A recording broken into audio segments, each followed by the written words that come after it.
ভাবুন তো, একটি পাথরের আকৃতি, যার সামনে লক্ষ লক্ষ মানুষ মাথা নত করে। কেউ বলে এটি মহাদেবের প্রতীক, কেউ বলে এটি সৃষ্টির শক্তি, আবার কেউ কেউ ভুলভাবে এটিকে অন্যভাবে ব্যাখ্যা করার চেষ্টা করে। কিন্তু আসলে শিবলিঙ্গের প্রকৃত রহস্য কি? কেন হাজার হাজার বছর ধরে পৃথিবীর কোটি কোটি মানুষ এই রূপে মহাদেবকে পূজা করেন? আজকের এই ভিডিওতে আমরা জানব শিবলিঙ্গের আধ্যাত্মিক রহস্য আর এর পেছনের পুরাণের গল্প এবং এর গভীর দর্শন। তাহলে ভিডিওটি শেষ পর্যন্ত অবশ্যই দেখুন। অনেকেই মনে করেন লিঙ্গ মানে শুধু একটি আকৃতি, কিন্তু সংস্কৃত ভাষায় লিঙ্গ শব্দের অর্থ হল চিহ্ন বা প্রতীক। অর্থাৎ শিবলিঙ্গ মানে হল শিবের প্রতীক। এটি এমন এক প্রতীক যা দেখায় মহাবিশ্বের সৃষ্টি, স্থিতি ও প্রলয়ের শক্তিকে। এই কারণেই শিবলিঙ্গকে বলা হয় ব্রহ্মাণ্ডের প্রতীক। একবার ব্রহ্মা ও বিষ্ণুর মধ্যে তর্ক শুরু হয়, কে বড়, কে এই পৃথিবীর আসল স্রষ্টা। ঠিক তখনই হঠাৎ তাদের সামনে একটি বিশাল অসীম আলোর স্তম্ভ দেখা যায়।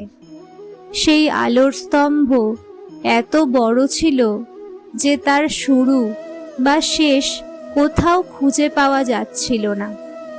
বিষ্ণু নিচে গেলেন শেষ খুঁজতে, ব্রহ্মা গেলেন উপরে শুরু খুঁজতে। কিন্তু হাজার বছর খোঁজার পরও কেউ তার শেষ বা শুরু খুঁজে পেলেন না। ঠিক তখন সেই আলোর স্তম্ভের মাঝখান থেকে প্রকাশ পেলেন মহাদেব শিব। এই অসীম আলোর স্তম্ভকেই বলা হয় জ্যোতির্লিঙ্গ।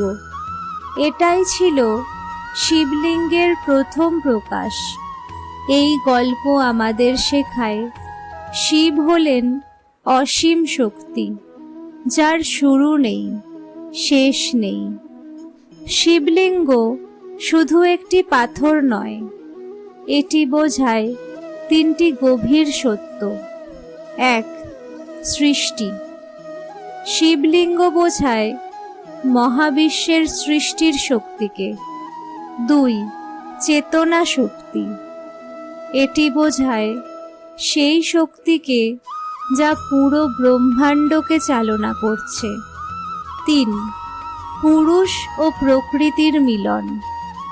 শিবলিঙ্গের নিচের অংশকে বলা হয় যোনিপীঠ। এটি বোঝায় শিব অর্থাৎ চেতন শক্তি এবং শক্তি অর্থাৎ প্রকৃতি। এই দুই শক্তির মিলনেই সৃষ্টি হয়েছে পুরো মহাবিশ্ব। আপনি নিশ্চয়ই দেখেছেন মন্দিরে ভক্তরা শিবলিঙ্গের উপর জল, দুধ বা গঙ্গা জল ঢালেন। এরও গভীর অর্থ আছে। পুরাণে বলা হয় শিব তার মাথায় গঙ্গাকে ধারণ করেছিলেন, যাতে পৃথিবী ধ্বংস না হয়। তাই শিবকে শান্ত রাখতে ভক্তরা তার উপর জল অর্পণ করেন।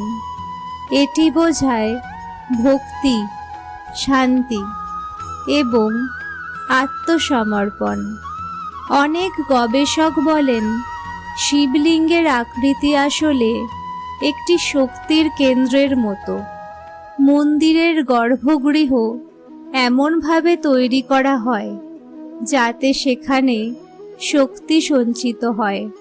এই কারণেই অনেক মানুষ বলেন শিব মন্দিরে গেলে তারা অদ্ভুত এক শান্তি ও শক্তি অনুভব করেন।